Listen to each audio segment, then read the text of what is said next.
The question is simple. Do you smell what The Rock is cooking? Well, the NFL does. We'll talk about all that and more coming up next. The following announcement has been paid for by The ENN Podcast. He has a good energy, you guys. Can you feel Sport. the excitement? And also, The merchandise, wearing the hats. Is what I'm seeing for real? Wild here live from Lincoln Financial. I can't wait till this video's over so I can say his name anymore. Music. Wow. Man, again, and I hate to do this again, but These are goofy. What the hell? What is that? Whoa! What the hell? And more. What's his next book gonna be called? I got you,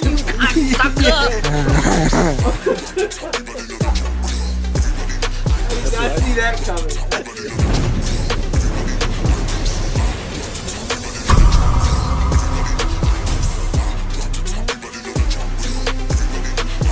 Excited, I am motivated, and man, this one is humbling. I am so honored to be able to share this very big announcement with you guys that the XFL is officially collaborating with the NFL, the National Football League. And the whole idea about the XFL NFL collaboration is to grow the game of football, the game that we all love, the game that we are passionate about. Now that the XFL is joining forces with the NFL with one goal in mind, which is innovation opportunities to advance the game of football. But in addition to, the innovation opportunities, we're also looking to not only grow the game of football, but also create opportunities for player development on and off the field. And as an XFL owner, as you guys know, my number one priority will always be the players and creating more opportunities for them. So we're just getting started.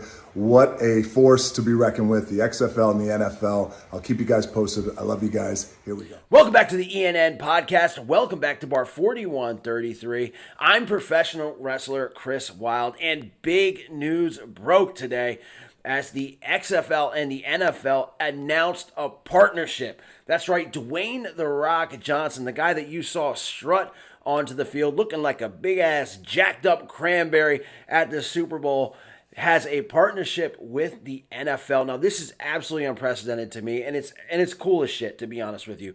Let's talk about this. The NFL, as far as my recollection, as far as I can remember, has never really had a partnership with another football league. Maybe the World League. I don't know if the NFL had ownership in that or not. Let me know in the comments, but I just don't remember any other kind of partnership. Now, when the XFL was founded in the late 1990s, yeah, imagine that, with Vince McMahon, it was more of a stage show, a circus. It was he hate me. There was locker rooms, cheerleaders. Sounds cool, but trust me, it wasn't. Not even worth the Google search.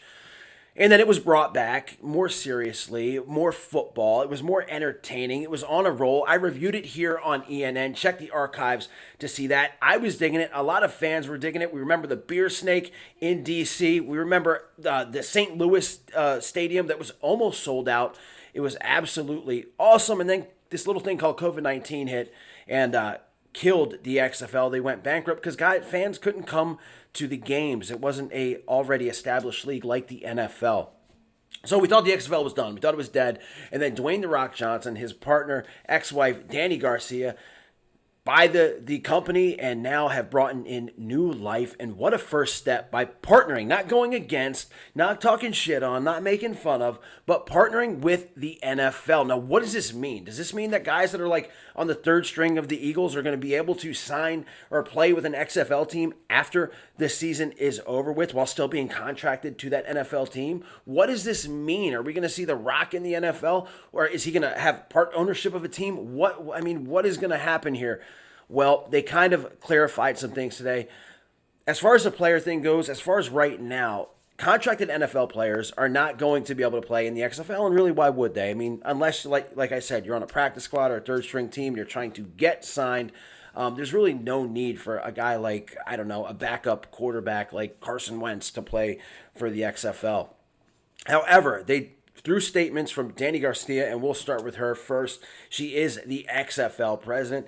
She says that the graphic should appear on your screen, by the way. She said, "We are extremely pleased to collaborate with the NFL. We are bringing forward an XFL that's progressive and forward-thinking when it comes to innovation." Now, Troy Vincent, former Philadelphia Eagle great, former Philadelphia Eagle ass-kicking cornerback who is now the vice president of football operations with the NFL, followed with this. The XFL has shown us that innovation is one of its core principles. We are hopeful that its relationship will support further development and improvements in the game of football at all levels. Now, to me, what this means, they're talking about innovation a lot. You're seeing that word being thrown around a lot. Now, the XFL, back in the day, one of the things that the NFL took with them was that roving camera in the middle of the field, a little bit more of the up-close action. I can see the XFL or the NFL now adapting some other things that the XFL did, like the way they do kickoffs.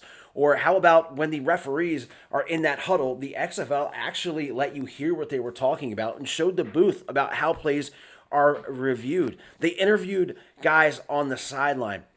It was more entertainment while still being great football. Could we see a new kickoff rule with the NFL because of the XFL? I think that the NFL is going to be a petri dish for the XFL is going to be a too many FLs. I mean, really. The XFL is going to be a petri dish for the NFL. Anything the NFL wants to try out, they're going to try out with the XFL first, and they're probably going to help fund the XFL a little bit as far as money goes, because money makes the world go round and round. But that's the big deal today. The Rock, the NFL, the XFL, it is a thing, and the XFL kicks off in 2023. I think it pretty much puts the death nail into the USFL. Again, so many FLs, so many football leagues. The USFL, which hasn't even debuted yet, easy for me to say, because how do you compete now with the biggest football company teaming with another football company? It seems like it kind of buries them before they're even able to be alive. That being said, guys, stay tuned for future videos. I'm talking movie trailer reviews. I'm talking movie reviews. I'm talking The Soprano Bros, the resurrection of The Soprano Bros with Zach the Ripper Connor, as well as music video reviews and more on the Philadelphia Eagles and this stalemate that we're at is in the off season. I'm going to be doing some Sixers stuff as well. As you know, the Sixers are about to hit a huge road ahead of them with James Harden and Joel Embiid. Thanks for joining me. Thanks for joining Little Pam Beasley, the Hulkster, Jimmy Hart, The Rock, everyone else here at the E&M Podcast. Again, as always, stay safe, stay healthy, go Birds, and I'll see you later. E-A-G-L-E-S Eagles! E-A-G-L-E-S Eagles! I need Eagle Nation to stand.